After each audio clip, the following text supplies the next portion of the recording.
जरा सोचिए, एक ऐसी दुनिया जहां ट्रैफिक जैम बिल्कुल बीते कल की बात हो जाए, जहां सिर्फ आवाज देने पर शहर के सिस्टम्स काम करने लगें और ट्रैवल की स्पीड सीधे आवाज की रफ्तार से टक्कर ले।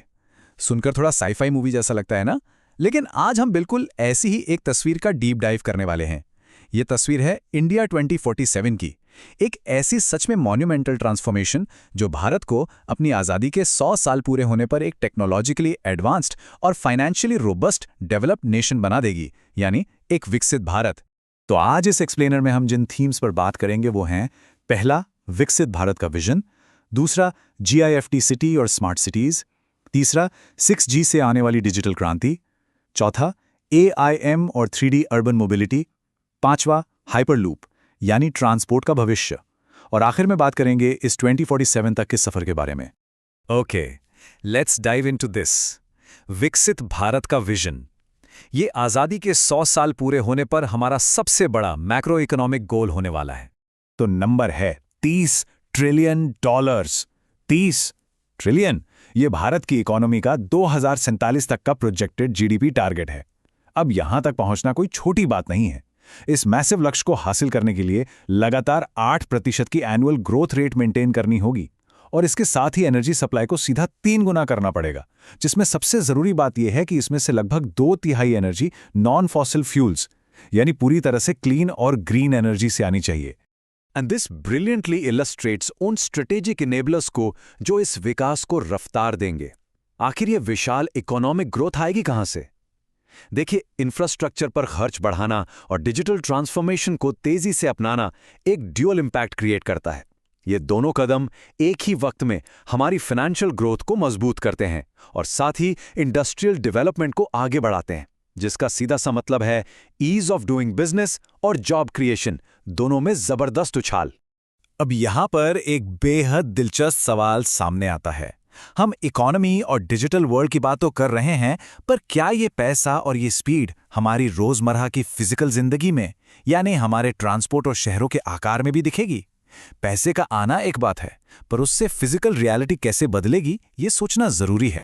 तो यहां से हम आते हैं अपने दूसरे सेक्शन पर, गिफ्ट सिटी और स्मार्ट सिटीज। चलिए देखते हैं अर्बन डेवलपमेंट किस तरफ जा रहा है। आखिर एक सचमुच की स्मार्ट सिटी होती कैसी है?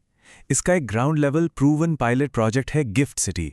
यहाँ जमीन के नीचे अंडरग्राउंड यूटिलिटी टनल्स हैं, जिसमें बिजली, पानी और टेलीकॉम लाइंस एक ही जगह सुरक्षित रहती हैं। कोई खंभे या लटकती तारें नहीं। इसमें एक सेंट्रलाइज्ड डिस्ट्रिक्ट कूलिंग सिस्टम है, मतलब आम एसी के मुकाबले ये 30 से 40% कम एनर्जी खर्च करके बिल्डिंग्स को ठंडा रखता है। इसके अलावा ऑटोमेटेड वेस्ट कलेक्शन और जीरो डिस्चार्ज सिस्टम से कचरा और गंदा पानी आसपास के एनवायरनमेंट में बिल्कुल नहीं जाता। ये जो वॉक टू वर्क मॉडल है ना, ये देश में बनने वाली आने वाली 100 से ज़्यादा स्मार्ट सिटीज़ के लिए एक शानदार ब्लूप्रिंट सेट करता है। लेकिन डेवलपमेंट की गाड़ी यहाँ रुकने वाली थोड़ी है। आज की करंट स्मार्ट सिटीज़ डेटा इकट्ठा करके उसका यूज़ करती हैं, ठीक है, लेकिन भविष्य की कॉग्निटिव सिटीज़ आर्टिफिशियल इंटेलिजेंस और IoT पर चलेंगी।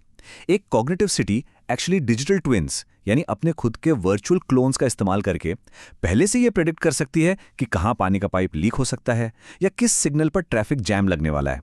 ये शहर लिटरली खुद सीखते हैं और रियल टाइम डिमांड के हिसाब से खुद को ढाल लेते हैं।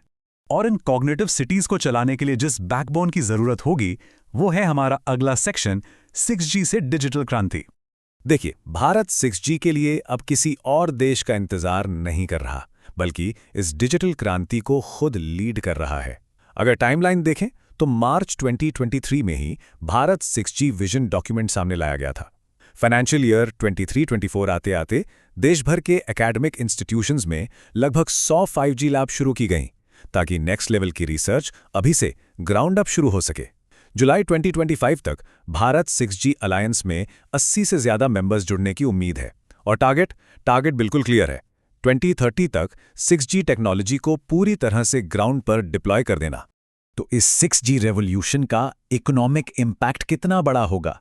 नंबर्स सच में हैरान करने वाले हैं। अकेला 6G सेक्टर 2035 तक देश की नेशनल जीडीपी में लगभग 1.2 ट्रिलियन डॉलर्स का भारी भरकम योगदान देने वाला है।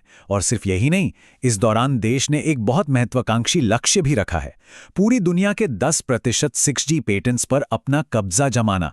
मतलब टेक्नोलॉजी सिर्फ यूज नहीं करनी, उसकी इंटेलेक्चुअल प्रॉपर्टी भी ओन करनी है। अब यहाँ एक बड़ा इंट्रीगिंग सवाल बनता है। डेटा और कनेक्टिविटी में तो हम तेज हो जाएंगे, बिल्कुल, लेकिन ये डिजिटल लीप हमारी डेली फिजिकल मूवमेंट को कैसे रेवोल्यूशनाइज करेगा? क्योंकि डेटा चाहे कितना भी फास्ट क्यों ना हो जाए, फिजिकली तो ऑफिस या किसी मीटिंग के लिए ट्रैवल करना ही पड़ता है ना, right? Let's move to and see how this builds हमारा चौथा सेक्शन, ऑकम और 3D अर्बन मोबिलिटी। हम लोग सालों से अपने शहरों में 2D ग्राउंड मोबिलिटी का ही इस्तेमाल करते आए हैं। मतलब ज़्यादा से ज़्यादा नई बसेज आ गईं, नई मेट्रो लाइंस बन गईं या कुछ एक्स्ट्रा फ्लाईओवर्स बन गए। लेकिन अब इस पूरे मॉडल को 3D एयर मोबिलिटी में बदला जा रहा है। जमीन के बढ़ते हुए अर्बन कंजेशन को काउंटर करने के लिए अब EVTOLs यानी electric vertical take off and landing aircrafts और पैसेंजर ड्रोन्स का यूज करके शहर के ठीक ऊपर का खाली आसमान यूज किया जाएगा। जमीन की भीड़ से एकदम आज़ादी।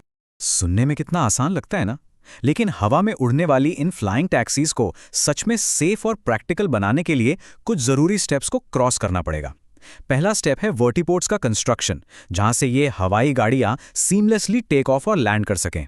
दूसरा, urban air space traffic control, क्योंकि अगर हवा में पैसेंजर ड्रोन्स का ट्रैफिक बढ़ा तो उसके लिए एकदम नए और डेडिकेटेड डिजिटल ATC प्रोटोकॉल्स चाहिए होंगे। और तीसरा, सबसे बड़ा चैलेंज, सॉलिड स्टेट बैटरीज का डेवलपमेंट। 30 से 100 किलोमीटर की लगातार फ्लाइट के लिए आम लिथियम आयन बैटरीज काम नहीं आएंगी। उनमें एनर्जी डेंसिटी और सेफ्टी दोनों ही एब्सोल्युटली हाईएस्ट लेवल के चाहिए होंगे। अब आसमान से वापस जमीन पर आते हैं, एक और रेवोल्यूशन की तरफ। सेक्शन 5, हाइपरलूप, ट्रांसपोर्ट का भविष्य। तो आखिर ये साईफाई मूवी जैसा लगने वाला ultra high speed rail concept actually है क्या?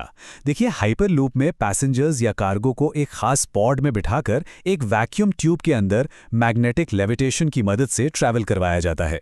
अब क्योंकि ट्यूब के अंदर हवा बिल्कुल नहीं होती, तो एयर रेजिस्टेंस लगभग 0 हो जाता है। इस टेक्निक से ये पॉड्स करीब 700 माइल्स पर आवर यानी नियर सुपरसोनिक स्पीड तक आसानी से पहुंच सकते हैं। सिंपल शब्दों में कहें तो जो दिल्ली से मुंबई का सफर अभी पूरी रात या दिन ले लेता है, वो हाइपरलूप से करीब 1 घंटे में तय हो सकता है। Just imagine the impact. Now what's really interesting about this slide is कि ये सिर्फ एक थ्योरेटिकल आइडिया नहीं है। देश में इस पर ग्राउंड लेवल पर काम सच में ऑलरेडी चल रहा है। IIT मद्रास में दुनिया के सबसे लंबे हाइपरलूप टेस्ट ट्रैक्स में से एक, जो कि 422 मीटर लंबा है, तैयार किया गया है। साथ ही ट्यूट्राई हाइपरलूप नाम के स्टार्टअप ने कमर्शियल पॉड की टेस्टिंग भी ग्राउंड पर शुरू कर दी है और इसमें L&T कंस्ट्रक्शन जैसी विशाल इंडस्ट्री पार्टनर अपना सपोर्ट दे रही हैं। ये सब सच में रियलिटी बन रहा है। अब इन सारे थीमेटिक पिलर्स को एक साथ जोड़ते हैं, आते हैं अपने आखिरी सेक्शन पर, 2047 तक का सफर। बिना किसी मैसिव फाइनेंशियल कमिटमेंट के ये सभी एडवांस प्रोजेक्ट्स बस पेपर पर ही रह जाएंगे। जिस आधुनिक इंफ्रास्ट्रक्चर की हम यहाँ कल्पना कर रहे हैं, उसके लिए एक बहुत ही दृढ़ निवेश चाहिए। देश को अभी अपने इंफ्रास्ट्रक्चर खर्च को GDP के 4% से तेजी से बढ़ाकर 2047 तक 6.5% तक ले जाना होगा। ये आंकड़ा और ये स्केल अप ही इस फ्यूचरिस्टिक विजन को हकीकत में बदलने की असली चाबी है। आखिर में KPMG इंटरनेशनल का एक बड़ा ही डीप थॉट है।